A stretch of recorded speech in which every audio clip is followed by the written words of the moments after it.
मैनपुरी में पीडब्ल्यूडी कार्यालय में घुसकर ठेकेदार ने बड़े बाबू से मारपीट कर दी। से कर्मचारियों में अफरा-तफरी मची। घटना का वीडियो भी सामने आया।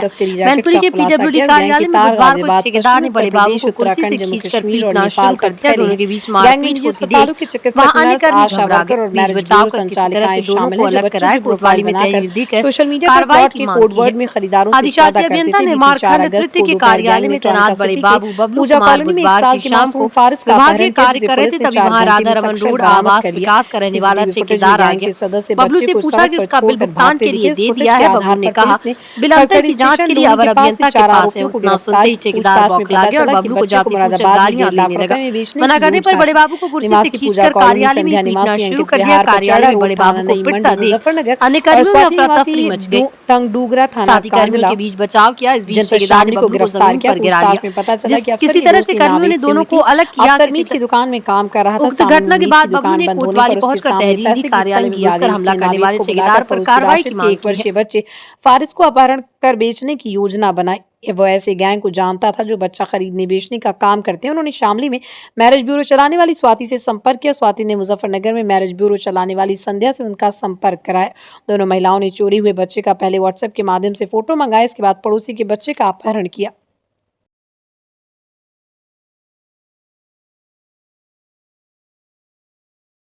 एक बच्चा किडनैप हुआ था और आज गिरफ्तारी हुई है, तो ये पूरा क्या घटनाक्रम रहा, क्या मामला था?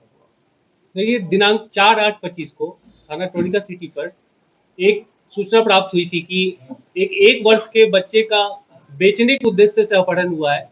इस आधार पर तत्काल अभियोग पंजीकृत किया गया था एवं सीसीटीवी फुटेजेस के आधार पर कार्य करते हुए मात्र 4 घंटे के अंदर बच्चे को सकुशल बरामद किया गया था एवं उनके माता पिता को सौंप दिया गया था। उसके बाद टीमों का गठन करके इस घटना में शामिल जो जिन्होंने अपहरण की घटना को अंजाम दिया है उसको पकड़ने के लिए प्रयास किया गया था, जिसमें हमने 4 अभियुक्तों को गिरफ्तार किया गया है, जिसमें एक अफसर, एक नावेद और 2 महिलाएं जिनका नाम संध्या और एक स्वाति उर्फ शाइस्ता है। इन्हें गिरफ्तार किया गया है।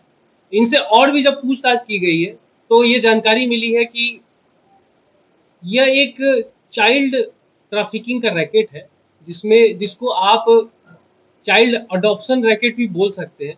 इसमें नर्स, हॉस्पिटल, आशा वर्कर्स, चैरिटी वर्कर्स और मैरिज ब्यूरो में काम करने वाली महिलाएं भी शामिल हैं।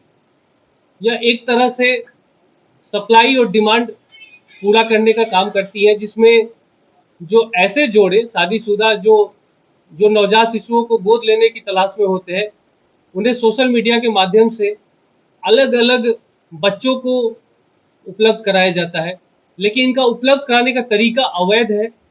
इसमें नर्स और मैरिज ब्यूरो वर्कर शामिल हैं। खासकर यह काम इस तरह से करती है कि जैसे जो अनवांटेड प्रेगनेंसी वाली अविवाहित महिलाएं हैं उनके बच्चों को ले लेना, या फिर गरीब माँ है जिन्होंने नवजात शिशु को जन्म दिया है, उन्हें यह बताकर बहला देना कि आपको मरा हुआ बच्चा पैदा हुआ है, या फिर जब लालच इनकी बढ़ जाती है तो ये चोरी और बच्चों की किडनैपिंग जैसी घटना को भी अंजाम देकर इस सप्लाई की डिमांड को पूरा करते हैं।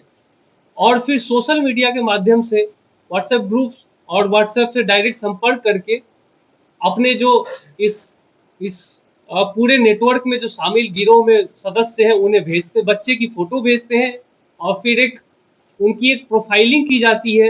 जो रेट चार्ट इन्होंने तय कर रखा है उस हिसाब से बच्चे बच्चियों, गोरे काले, इस लिंग और रंग के आधार पर भेदभाव करते हुए उनकी कीमत तय करते हैं और फिर शादीशुदा जोड़ों तक आगे बेच देते हैं। तो यह एक पूरे गैंग का पर्दाफाश हुआ है, जिसमें मुख्य रूप से नर्स, मैरिज ब्यूरो वर्कर्स और जो इस घटना को अंजाम दिया था 2 किडनैप करने वाले लड़के, ये सब इसमें पकड़े गए हैं।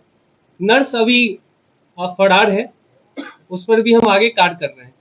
बात की जाए तो कितने लोग हैं इसमें, पूरे नेटवर्क जो बना हुआ है, गिरोह है, कितने लोग इसमें काम करते हैं?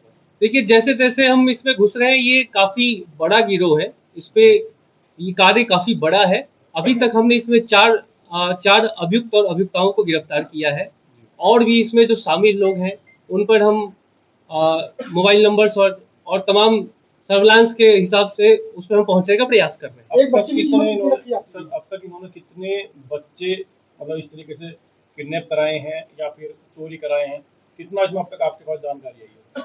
अभी तक संख्या बताना मुश्किल है, लेकिन ये अभी तक शादीशुदा जोड़े जैसे दिल्ली में, बिजनौर में, मुजफ्फरनगर में, शामली में और उत्तराखंड, हरिद्वार और देहरादून में भी बच्चों को सप्लाई कर चुके हैं। सर एक छोटा सवाल, क्या ये बच्चे किसी कोड वर्ड के तहत बेचते थे या कुछ और प्रक्रिया थी बच्चे बेचने की? हाँ, बच्चे का एक कोड वर्ड हुआ करता था, इसे प्लॉट शब्द से ही इस्तेमाल करते थे। जब ये व्हाट्सएप पे मैसेज करते थे उसे प्लॉट बोलते थे और एम और एफ लिखते थे बच्चा और बच्ची के लिए। उसके बाद उसका रंग लिखते थे गोरा और काला, और इसकी कीमत अलग अलग तरीकों से निर्धारित करते थे। जैसे इस बच्चे की कीमत 2.5 लाख रुपए नर्स ने तय की थी, जो अभी फरार है। ये बच्चा कहाँ ले जाने के लिए तैयारी थी? जो बच्चा किडनैप हुआ था, बरामद कर लिया गया था, उसे कहाँ बेच रहे थे? इस बच्चे को आगे उस नर्स के माध्यम से आगे शादीशुदा जोड़ों तक बेचा जाता, जिसके बारे में हम और जानकारी जुटा रहे हैं। ठीक है, धन्यवाद।